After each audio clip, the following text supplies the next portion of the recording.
من الشیطان الرجیم بسم اللہ الرحمن الرحیم۔ السلام علیکم friends, welcome to my channel Shahzeb Khan Kasuriya, اور آپ لوگوں کی خدمت میں حاضر ہوں شاہزیب خان قصوریہ۔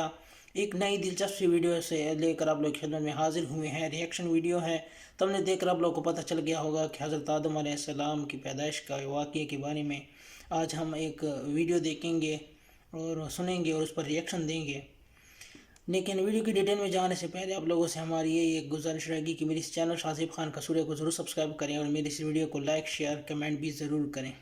تو چلتے ہیں ویڈیو کی طرف اور ویڈیو کے بعد پھر مزید بات چیت کرتے ہیں۔ چلیے۔ آدم علیہ السلام کی پیدائش کیسے ہوئی؟ اللہ تعالیٰ نے جب حضرت آدم علیہ السلام کے ظہور کا فیصلہ کیا تو حضرت اسرائیل علیہ السلام کو حکم ہوا کہ ایک مٹھی خاک ہر قسم کی سرخ، سفید اور سیاہ زمین سے لائے۔ حضرت اسرائیل علیہ السلام نے حکم کی تعمیل کی اور رنگ برنگی مٹی کی مٹھی زمین سے لے کر اللہ تعالیٰ کے حکم سے طائف اور مکہ کے درمیان رکھی۔ اللہ تعالیٰ نے اس مٹی پر اپنی رحمت کی بارش برسائی اور اپنی قدرت کاملہ سے حضرت آدم علیہ السلام کا پتلا اس مٹی کے خمیرے سے بنا دیا۔ 40 برس تک وہ پتلا قلب و بے جان وہاں پڑا رہا، اور جب اللہ تعالیٰ نے چاہا کہ اب حضرت آدم علیہ السلام کا ظہور ہو تب روح کو حکم دیا کہ اس پتلے میں داخل ہو جائے۔ روح لطیف نے خاک کثیف میں داخل ہونے سے انکار کیا، مگر اللہ تعالیٰ کے حکم سے سر کی طرف سے داخل ہو گئی۔ روح جیسے جیسے اندر پہنچتی گئی، ٹھیکر کی طرح مٹی کا پتلا گوشت پوشت میں بدلتا گیا، اور جب روح سینے مبارک میں پہنچی تو حضرت آدم علیہ السلام نے اٹھنے کا ارادہ کیا اور وہی زمین پر گر پڑے۔ اس بات کا ذکر اللہ تعالیٰ نے قرآن پاک میں کیا ہے کہ انسان جلد باز پیدا ہوا ہے۔ اس حالت میں حضرت آدم علیہ السلام نے چھینکا تو اللہ کے حکم سے الحمدللہ کہا، اور اس پر اللہ تعالیٰ نے جواب میں یرحمک اللہ کہا، اور اس طرح اللہ تعالیٰ نے حضرت آدم علیہ السلام کی تخلیق کی۔ جب روح مکمل جسم میں داخل ہو گئی تو اللہ تعالیٰ نے ایک فرشتے کے ذریعے جنت سے ایک جوڑا کپڑوں کا زمین پر بھیجا، اور فرشتے نے حضرت آدم علیہ السلام کو تنہائی میں لے جا کر کپڑے پہنوائے، اور اللہ تعالیٰ نے اپنی رحمت سے حضرت آدم علیہ السلام کو عزت کے تحت پر بٹھا دیا۔ سننے میں آیا کہ فرشتے حضرت آدم علیہ السلام کی تخلیق سے پہلے آپس میں کہتے تھے کہ جس کو اللہ تعالیٰ خاک سے بنا کر خلافت کی منصب پر بٹھائے گا وہ اللہ تعالیٰ کے نزدیک ہم سے زیادہ عزیز نہ ہوگا، اور ہم جو دن رات اللہ تعالیٰ کے ذکر میں مشغول رہتے ہیں اس سے عظیم ہی رہیں گے۔ مگر جب اللہ تعالیٰ نے حضرت آدم علیہ السلام کو بنا دیا تب اللہ تعالیٰ نے فرشتوں کو جو حضرت آدم علیہ السلام کے گرد صفے باندھے وہ ادب کھڑے تھے حکم دیا کہ حضرت آدم علیہ السلام کو سجدہ کرو، اور فرشتوں نے فوراً سجدہ کر دیا، مگر ابلیس شیطان نے انکار کیا اور بولا کہ میں آدم سے بہتر ہوں، کیونکہ مجھے تم نے آگ سے بنایا ہے اور آدم کو مٹی سے۔ اس نافرمانی سے شیطان اللہ تعالیٰ کی بارگاہ سے نکال دیا گیا، اور حضرت آدم علیہ السلام آزادی سے جنت میں رہنے لگے۔ جب حضرت آدم علیہ السلام نے تنہائی محسوس کی اور کسی محرم کے بارے میں سوچا تو اللہ تعالیٰ نے اپنی قدرت سے جب آدم علیہ السلام سو رہے تھے تو ان کے پہلو میں ہوا کو پیدا کر دیا۔ جب حضرت آدم علیہ السلام بیدار ہوئے تو ایک پاک باز عورت کو پاس بیٹھے دیکھا تو پوچھا کہ تو کون ہے؟ تب حضرت ہوا نے کہا کہ میں تیرے بدن کا حصہ ہوں، اور اللہ تعالیٰ نے مجھے تمہاری پسلی سے پیدا کیا ہے۔ اللہ نے حضرت ہوا کو اتنا حسین بنایا تھا کہ اگر تمام عالم کی خوبی 100 حصے کریں تو 90 حصے کو ہوا ملے اور 10 حصے باقی عالم کو ملے۔ اس پر حضرت آدم علیہ السلام نے اللہ تعالیٰ کے حضور سجدہ شکر ادا کیا۔ اللہ تعالیٰ نے آدم علیہ السلام اور ہوا علیہ السلام کو فرمایا کہ جنت میں جہاں چاہے رہیں، مگر اس درخت کے قریب مت جانا۔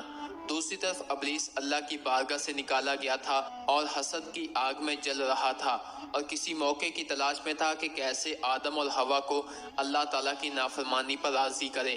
ابلیس نے سب سے پہلے طاؤس سے دوستی کی اور اس سے درخواست کی کہ دوستی کا حق ہے کہ وہ اسے کسی طرح بہشت میں پہنچا دے تاکہ وہ آدم اور ہوا سے اپنا بدلہ لے سکے۔ طاؤس نے اس بات سے انکار کیا اور کہا کہ وہ سانپ سے بات کرے، ہو سکتا ہے کہ وہ اس کی مدد کرے۔ تب ابلیس سانپ کے پاس گیا اور اسے اپنے قریب کے منتر سے فریفتہ کر دیا، اور سانپ ابلیس کو اپنے منہ میں ڈال کر بہشت کے اندر لے گیا، اور بہشت کے دربان کو اس کی متعلق خبر نہ ہوئی۔ ابلیس حضرت آدم علیہ السلام اور حوا علیہ السلام کے پاس بہشت میں گیا اور رونا شروع کر دیا۔ آدم اور حوا نے شیطان کو بالکل نہیں پہچانا اور پوچھا کہ کیوں روتا ہے۔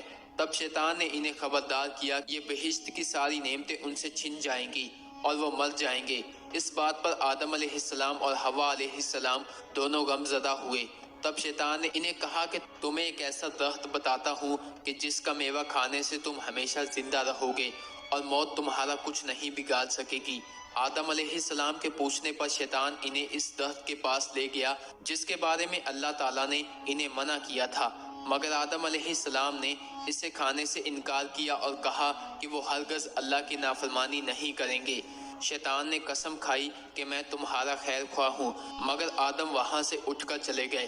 شیطان حضرت حوا علیہ السلام کے پاس آ گیا اور اس طرح ان کے دل میں وسوسہ ڈالا، اور شیطان کے کہنے پر سانپ نے شیطان کی سچائی کی گواہی دی۔ تو حضرت حوا علیہ السلام آدم علیہ السلام کے پاس تشریف لائیں اور عرض کی کہ سانپ تو بہشت کا خادم ہے اور وہ بھی ابلیس کے حق میں گواہی دے رہا ہے، اس لیے میں پہلے اس درخت کا پھل کھاتی ہوں۔ اگر کچھ غلط ہوا تو آپ اللہ سے میرے گناہوں کی معافی مانگنا، اور اگر کچھ نہ ہوا تو آپ بھی کھا لینا، اور پھر ہم ساری زندگی چین سے جنت کے میوے کھائیں گے اور موت ہمارا کچھ نہیں بگاڑ سکے گی۔ اس طرح آدم علیہ السلام اور حوا علیہ السلام نے شیطان کے بہکاوے میں آ کر وہ ممنوعہ کھانا کھا لیا جسے اللہ تعالیٰ نے منع کیا تھا۔ کھانے کے بعد دونوں کے سطر ایک دوسرے کے سامنے ظاہر ہو گئے اور وہ پتوں سے اپنے جسم کو چھپانے لگے، اور اللہ تعالیٰ اس بات پر ناراض ہوئے اور انہیں جنت سے نکال کر زمین پر پھینک دیا۔ بعد میں اللہ تعالیٰ نے حضرت آدم علیہ السلام اور حوا کو معافی کی دعا سکھائی اور معافی مانگنے پر انہیں معاف کر دیا، اور ایک عرصے تک انہیں زمین میں رہنے کا حکم دیا تاکہ انہیں مزید آزمایا جا سکے۔ اسی لیے دوستو، ہم سب کو اچھے کام کرنے چاہیے اور شیطان کے نقش قدم پر نہیں چلنا چاہیے، کیونکہ ہمیں پتہ ہے کہ شیطان ہمارا ازلی دشمن ہے اور اس نے ہمارے ماں باپ یعنی آدم حوا کو جنت سے نکلوا دیا تھا، اور وہ ہمیں بھی جنت میں نہیں جانے دے گا، مگر ہم اللہ تعالیٰ کے احکام پر چل کر اور اللہ تعالیٰ کی خاص رحمت سے انشاءاللہ جنت میں ضرور جائیں گے انشاءاللہ۔ ہاں تو دوستو، امید ہے کہ آپ لوگوں کو یہ ویڈیو بڑی پسند آئی ہوگی۔ ہم نے بہت زبردست ویڈیو دیکھی ہے یہ آج کی، بہت کہ حضرت آدم علیہ السلام کی پیدائش کے بارے میں جو واقعات ہیں، میں نے پہلے بھی یہ سنا ہوا تھا، لیکن آج پھر دیکھا۔ جتنی بار ہم دیکھتے ہیں تو ہمارا ایمان تازہ ہو جاتا ہے، اور شیطان ہمارا شروع سے ہی دشمن ہے، کیونکہ اس نے ہمارے جو ماں باپ ہیں، جو ساری دنیا اور انسانوں کے ماں باپ ہیں، ان کو بھی دھوکہ دینا چاہا اور وہ دھوکے میں کامیاب ہوا۔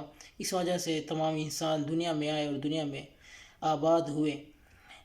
اسی طرح ایک علامہ اقبال رحمۃ اللہ علیہ کا بھی شعر ہے کہ وہ اس طرح کچھ کہتے رہتے ہیں کہ جنت ہمارے باپ کا گھر ہے کہ بے خوف گھس جائیں گے، لیکن جواب شکوہ پہ وہ کہتے ہیں کہ عیسیٰ مال کے ساتھ کیسے جنت میں داخل ہوں گے کہ ہمارے ماں باپ بھی وہاں سے نکالے گئے۔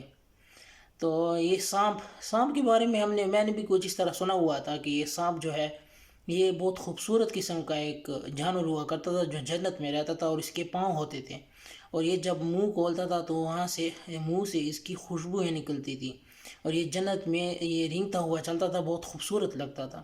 لیکن چونکہ اس نے شیطان کو اپنے منہ میں اٹھا کر جنت میں داخل کیا اور شیطان کی مدد کی، تو اس کو سزا یہ ملی کہ اللہ تعالیٰ نے اس کے پاؤں اس سے لے لیے، اور اس کی جو خوشبو تھی منہ سے وہ بھی چھین لی، ان سے لے لی، اور اس کو سزا کے طور پر جو زہر دیا منہ میں اور اسے دنیا میں ڈال دیا۔ تو جس طرح شیطان نے کہا ہے کہ میں قیامت تک انسانوں کو گمراہ کرتا رہوں گا، تو اسی طرح سانپ بھی قیامت تک انسانوں کو ڈستا ہی رہے گا، تو سانپ سے بچیے ضرور بچیے گا۔ جہاں بھی سانپ دیکھیں ضرور بچیں، کیونکہ یہ بھی ہمارے شیطان کی طرح ایک دشمنی ہے۔ تو جانے سے پہلے آپ لوگ سے وہی گزارش کریں گے کہ میری اس چینل شاہزیب خان کسوریہ کو ضرور سبسکرائب کریں، اور میرے ساری ویڈیو کو لائک شیئر کمنٹ بھی ضرور کریں۔ کسی اور اچھی سی ریئیکشن ویڈیو کے ساتھ آپ لوگ کی خدمت میں حاضر ہوں گے، تب تک کے لیے اجازت چاہیں گے۔ والسلام۔